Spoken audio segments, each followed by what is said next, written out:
We are here to frighten and disturb. Listen at your own discretion. You must be either mad or insane to seek out this godforsaken place. But since you're here, I guess I can show you the nest of horrors. Don't fall in.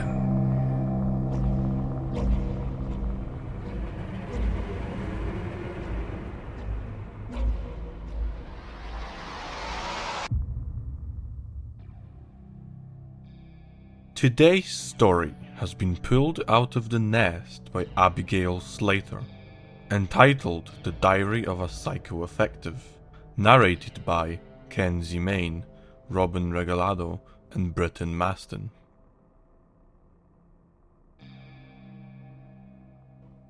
Monday, 4 a.m.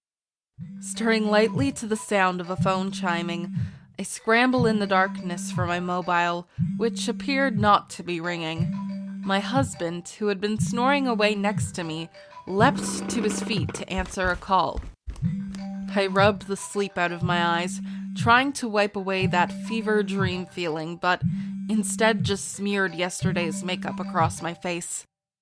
My husband entered back into the room, climbed back into bed, and told me it was nothing to worry about, just a prank call. He caressed my back and encouraged me back to sleep. Tuesday, 7 a.m. I wake up to the sound of my alarm. In a dazed state, I roll over to snuggle up to my husband, who isn't there. I proceed to clamber out of bed to find the absence of my husband. With an odd twist in my stomach, I pop the kettle on to boil and proceed to gingerly climb into the shower. It begins to overflow, and I reach down to unclog the drain. Pulling out a large clump of long purple hair, I myself have short auburn hair. My husband is very much a silver fox. Bewildered, I dry myself, get dressed, and proceed to the home office in which I work. Tuesday, 12 p.m. The unmistakable sound of my partner's shitty old car, similar to that of an obese man climbing stairs, coughing and sputtering and thumping away, draws my attention from my desktop. I save my work and head downstairs to greet my husband. He pulls me in for a kiss and proceeds to pick me up and swing me around as I scream blue murder. He places me giggling back on my feet. He explains that his son, my stepson, had called him for a lift early that morning as he had got himself stranded after a one-night stand. However, as I draw back from him, I notice a long purple hair on the lapel of his jacket. I hold it in front of him to inspect and question where it came from. His phone begins to chime and he excuses himself before he can answer my question. 1 p.m. As I am fixing lunch for my husband and I gently bring up the purple hair in the drain. A veiled accusation on my part.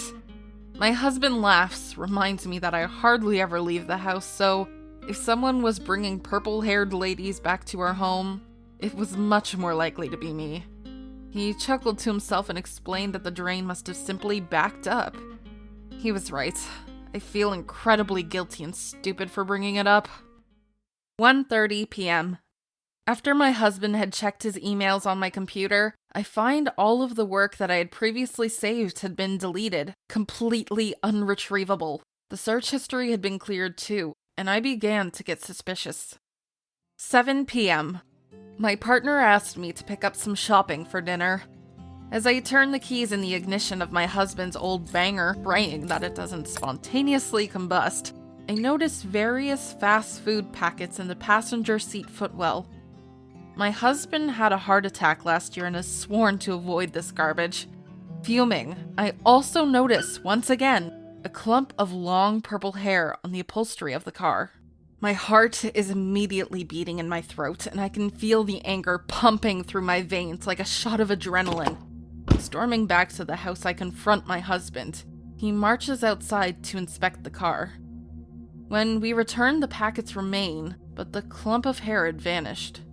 He swears that neither the packets or hair are anything to do with him and acts hurt by the accusation. We fight for hours. Him insisting that nothing is going on, me insisting that he is full of shit. I exit the house, slamming the door behind me. I walk down the road with an uneasy feeling in my stomach. The rustling in the trees seemed to follow my every move. As the nighttime draws the light from the sky and my shadow disappears, I begin to feel lost and unequivocally alone. A voice whispering my name over and over, goading me into the forest, telling me that there was the perfect tree for me to hang on. The windy descent into madness was a road I had traveled before. Scared of finally losing that ongoing battle with myself, I turned on my heel and ran home. At 10 p.m. I enter the house to find my husband, suitcase in hand. He tells me he loves me, but is planning on staying with his sister for a few days. He says my accusations were untrue and unfair. He suggests I talk to my therapist as my bipolar disorder is messing with my head and messing with our relationship. This left a bitter taste in my mouth, and I screamed at him to get the fuck out then. So he did. The scariest part was that I knew he was right. 4 a.m.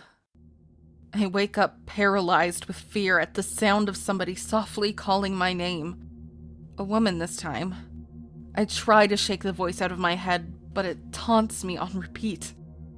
Covered in sweat, heart pounding, I try to ring my husband.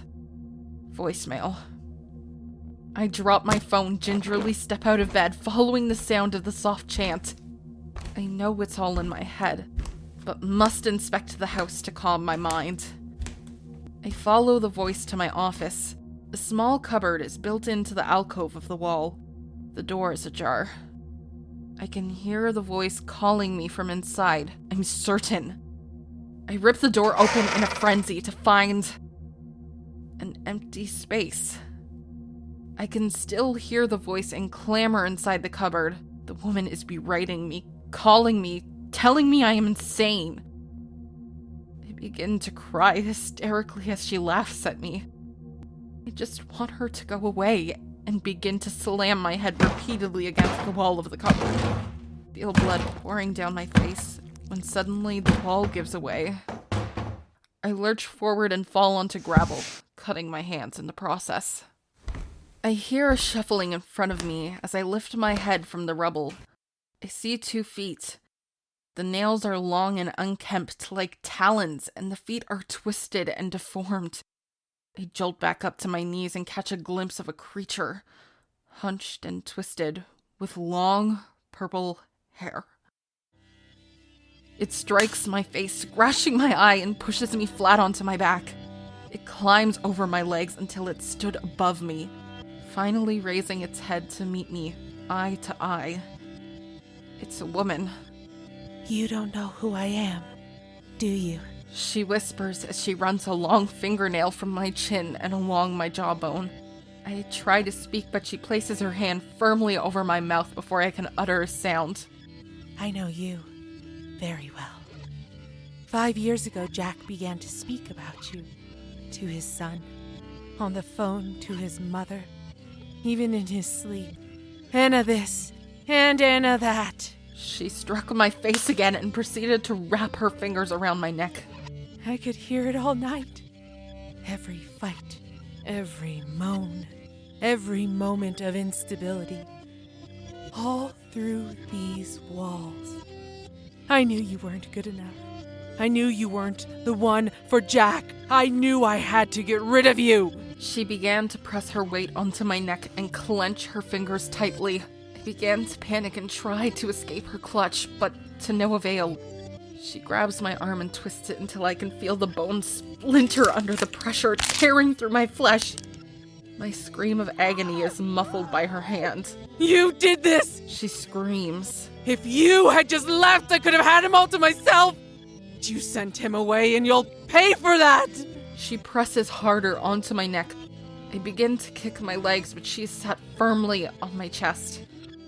I could feel my eyes begin to bulge out of my skull, my lungs burning, my body giving up.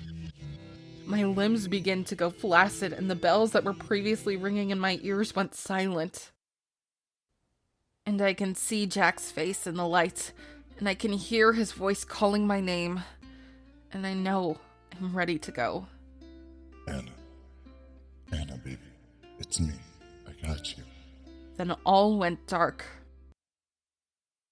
8 a.m. I wake to the cold, harsh clinical lights, white walls, and the smell of disinfectant. I look beside me to see Jack. I go to stand up, but he gently guides me back down. Anna, baby, you're attached to the machines. You can't get up just yet. I ask him what happened, and his voice cracked as he spoke. I'm so sorry. I should have listened to you. I heard her calling you on the voicemail. I heard it too. You're not crazy, Anna. I'm not sure you ever were. He sobs. I wish I was.